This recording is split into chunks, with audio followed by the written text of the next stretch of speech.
People have been talking about a Portal movie since the inception of the franchise, with a particular boom in the mid-2010s with J.J. Abrams being a failed Tyler McVicker cosplayer. He tried to be a hype merchant. He couldn't do it. The movie didn't happen, and I honestly expected the same fate to happen for the Five Nights at Freddy's movie when similar talks along with the infamous photo of Freddy Fazbear's director chair was circulating around. That skepticism was actually disproven by a movie that climbed exactly one rung above my expectations. I cannot say the same about the sequel. Let's not talk about that. So, in regard to my skepticism, you could imagine the neuron activation I had when I heard Key and Peele were interested in making a Portal movie. You know, the guy that directed Backrooms. He got me thinking about this query. How could that work? There have been a couple Portal short films and like media floating around through years past.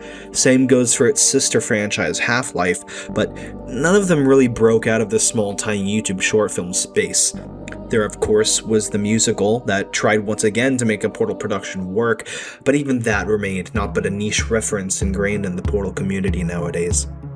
That isn't to say that any of these productions are bad, or even mediocre, but it cannot be denied that none of them really got that popular outside of the ever-hungry Portal community. We are a hungry lot, I would know.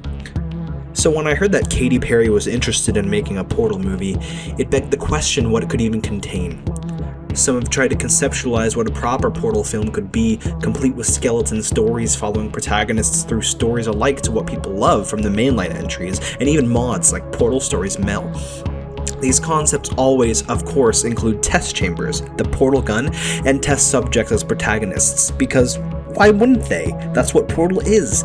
These ideas would turn out as slow, artistic films that would traverse fantastical sets unlike anything seen on the big screen before, but they would likely turn out as something a bit hard to digest for outsiders. Kind of like the Backrooms movie, I liked the first Five Nights at Freddy's film more than I thought I would, because it stands on its own 2 feet pretty well as a production that can be consumed by anyone, longtime fan or not. That's something I've always felt like for things like this, and it really saddens me to see people endlessly defend narrative dumpster fires like the sequel of the Five Nights at Freddy's film under the guise that it was for the fans. Jingling keys for fans is not what film should be. Cinema, ever since it graduated from being a niche gimmick 100 years ago, has represented the gathering of people from vastly varied backgrounds and walks of life to take in a story that, hopefully, intends to make them feel something, or at the very least, think about something enough to be distracted from their own lives. Of course, there are also points to be made that film itself is art.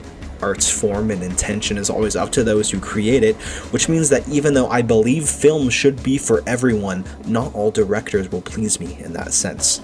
Backrooms is in the middle of this road. I feel like it can stand on its own feet well enough, but I also cannot deny the fact that outsiders have consistently stated issue with understanding the film and what it is trying to convey. I definitely think it doesn't jingle keys, which is essential, but the film is not flawless. Nonetheless, there is a point here I need to get back to. Kevin Parker visited Valve recently, which only added more to the hype train that J.J. Abrams could not pilot that runs in circles around the concept of a Portal film. As I mentioned before, YouTubers such as Archinlander have made videos like this very one I'm recording here in pursuit of making a point about what a Portal film could be. However, ever since I first heard about the prospect of Kash Patel being in the cockpit of a Portal film, I have encircled what I think to be the only way that a Portal film could work properly, outside of the more game-proximate concepts that I think would be too much of a key jingler. Sorry, Archinlander. My ideal Portal film, as a writer myself, would not follow the in-game events of either Portal game. There would be no Wheatley, as much as I love Stephen Merchant, and there would be no test chambers in the way that we know them to exist in the Portal games. My concept would be something accessible to everybody, a film digestible by somebody who has never touched a video game in their life, while simultaneously checking off every possible box required for a fan to feel good about what they just watched. Test chambers and the pacing of the original games would not work as a film. I want to stop teasing you, but I needed to frame this. I will now continue to frame it just a tiny bit more. Bear with me. This next part may seem arbitrary, but trust me. Valhalla is a Portal mod first publicized by its creator, the ever-popular modder Allison Ghost, in 2017. It may have been in talks before that, and it, of course, started development before then, but the earliest trace I could find of it was on Ghost's YouTube channel in the form of an animated teaser. Ghost defines Valhalla as, quote, a surreal story-based mod for Portal 2 in which you experience the dying thoughts of Cave Johnson as he reflects upon his last wish to have Carolyn's mind uploaded into a computer. Ghost would continue to post updates to her ModDB page for the mod until 2020, after which the mod was ultimately cancelled. Nonetheless, in that time, more content was made and teased for the mod that reviewed things that could be expected to see during playtime. Things like a custom portal gun, models for characters like Carolyn, and more were circulated to show why the mod should hold your attention. Aside, if you spend any decent moment spent thinking critically, it is clear that Cave Johnson is, and always has been, a failure of an entrepreneur that went into the field of science to feel good about his own intelligence at the expense of countless scientists and engineers that fill in all of the gaps that Cave insists he himself is the champion of.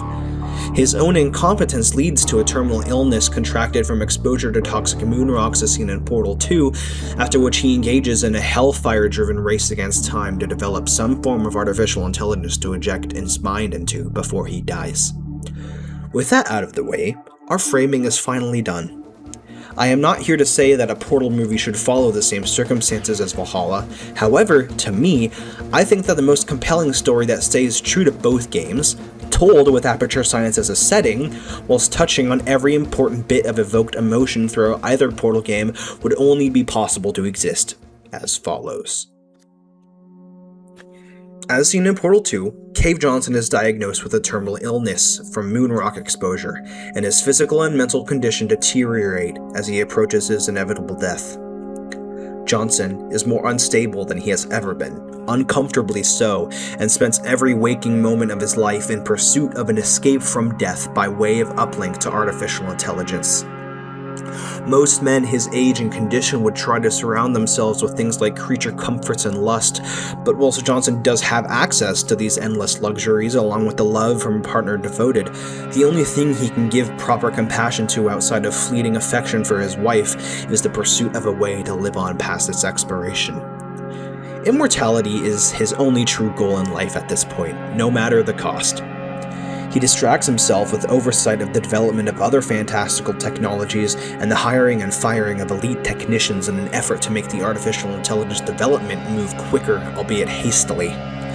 But when not working on artificial intelligence, viewers would see Cave supervise and bystand both successful and disastrous tests of his technology, such as the portal gun, but also other weird and unconventional advancements too unhinged for the likes of people at Black Mesa. There would be both steps forward and backward in the artificial intelligence development, and viewers would see Cave's reactions to either one of these along with a B-plot of the parallel mental degradation of his wife Carolyn. Carolyn would try to get psychiatric help for her husband, and try techniques of both support of his endeavor to escape death, and suggestion that being content with what is to come would not be a weak-willed decision. She is the only one that Cave would even listen to, but even then he has a metaphorical glass wall between him and his wife due to his tunnel vision to focus on work. Cave comes to the realization on his own that the artificial intelligence development may not be complete before his death. His own eyes are the only thing that get him to consider his mortality, and following this, the first thing he does is write a will. It is unclear whether he and Carolyn ever had children, maintaining the vague nature of Michelle's relationship to Carolyn in the games. However, it is then made clear that whatever children they may or may not have are of adult age and not close with them at all. Cave's will does not focus on them. The only part of Cave's will that matters to him is ensuring that Carolyn runs Aperture after his possible death. He knows she won't want to do it, as mentioned in Portal 2, and so, with the final details added to his will, of which is purposefully hidden from viewers, Cave makes what he calls doomsday preparations. Cave cannot decide at this point whether he should focus on death preparation or the escape from it, and only gets more distant from Carolyn. She decides to take a slightly more leadership-like role in managing Aperture's technology research due to Cave's focuses being elsewhere, with a much more grounded focus on the meaning of science than Cave ever had. Part of the Doomsday preparation is Cave's creation of a small group of his most trusted security personnel that would do anything Cave asks should he die before his assimilation, to ensure his desires are seen through as detailed in his will. Following a sort of soft montage of Cave's Doomsday preparations and seemingly increased engagement with a portal program in particular, so begins what is to be the most human moment of the film.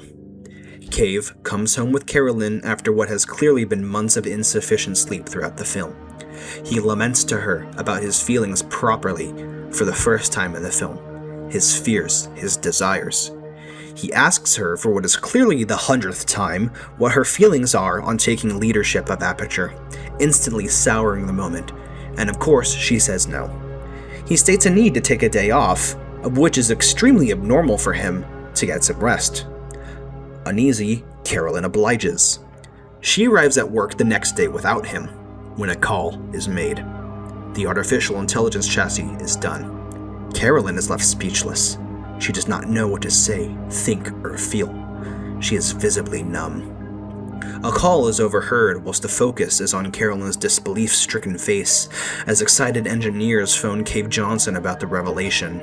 He drives over right away. Cave Johnson dies in a car crash on the way to work. The Doomsday personnel then come together for the first proper time since their organization and move out with an objective unclear. It is revealed that they are after Carolyn. The unspoken catch of the will, the formation of the Doomsday Group, it was all to ensure that Carolyn, by any means necessary, would become the personality in charge of the artificial intelligence made for Cave should he die prematurely. Even though Cave had a moment of humanity before his demise, not even his death knows the end of the bounds of his selfishness. The final climax of the film consists of Carolyn's flee from the Doomsday Men, during which she uses the portal gun to escape. Carolyn is ultimately captured moments away from freedom. She is subdued and her brain is extracted. It is mounted into the GLaDOS chassis. Hundreds of scientists watch as GLaDOS is powered on for the first time. Pain and agony. These are the only things Carolyn feels as she is awoken in the cold metal confines of the GLaDOS chassis. She panics, thrashing around violently as the power surges dramatically. She is disabled by the engineers at her feet. Then begins the final few scenes. The flashback scenes from the Lab Rat comic play out, as further development is seen on the now Carolyn-powered GLaDOS chassis during its upgrades. This section seems almost like a new beginning, as viewers become acclimated with Doug Ratman as a character for the deceptively short time that these scenes play over. Following the final scenes as depictions of the aforementioned Lab Rat comics flashbacks, the film ends with GLaDOS's request for neurotoxin. An ending open-ended and thought-provoking for those unfamiliar with Portal, and one fitting and cleanly connected to the games for fans that know it well. I don't know if Kaiser Permanente will really make a Portal film, or if anybody else will for that matter, but with all of the discussion around the topic, I have not been able to stop thinking about it. For the past few weeks, the story concept has bounced around my head, and especially now that I have it out, I stand by it. This kind of thought-provoking drama science fiction film is exactly what a Portal film should be. Films based on video games and the like can sometimes function as retellings of the source material, a la Five Nights at Freddy's, which works for those respective series. But with the way Portal is told and expanded upon in its own canon and fanon, I truly believe that Portal deserves a film that adds something new to the story that has never been seen before. A test chamber film would not give Portal as a series the love that it deserves, even though on paper it may seem like it would. Hire me, Kim Possible. With all said and done in this video, I hope I made you think a bit, not just on what a Portal movie could be, but also how you engage with the concepts of video game adaptations as a whole. The whole ecosystem there is really chaotic and needs to change. Those of you that watched my last video may be questioning the fact that I said I wouldn't make another long-form video like this for a few years. Yeah, I lied. This was too tempting a concept not to make a video on. Allison Ghost! Finish Valhalla and my life is yours!